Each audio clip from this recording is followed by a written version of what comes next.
As you can see, by virtue that Kenya Kwanza picked a member of the Jubilee Party to be part of that bipartisan committee, shows you that they are doing it in bad faith. It is not in the spirit of negotiation. It is undermining. They are treating that committee with a lot of contempt. But who are having a challenge in this situation are the Kenyan citizens. This issue must be resolved as a matter and must be treated as a matter which is very important and urgent. And the roadside declarations which are being made by Mr. Rigathi are very unfair, are belittling and undermining the sovereignty of Kenyan citizens. We should stop such roadside declarations, because this nation is not about him as Rigathi.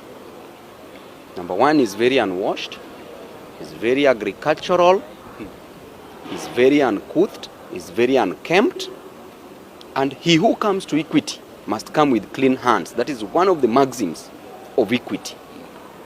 And number two, there's a principle called in law, volenti non fit injuria, that they are contributing to their own injury by making these inflammatory remarks that is annoying, that does not go well with the spirits of Kenyans. That's causing a lot of consternation and discombobulation of spirits among Kenyans. And therefore, holding public barazas, holding town hall meetings, only satisfies one of the requirements of the principles of war, that negotiate. As you negotiate, you advance. So as we negotiate, we advance. We will not abandon the talks first, because the talks are already starting. We want to see what they bring in the talks. Should the talks fail, then we have an alternative, which is the streets. The alternative are the people. Let the people decide for themselves what is good for them. To answer that is very simple. We have issues that we raised, issues of concern, issues that affect the common mwananchi. Number one being the cost of living, the price of unga, which must come down.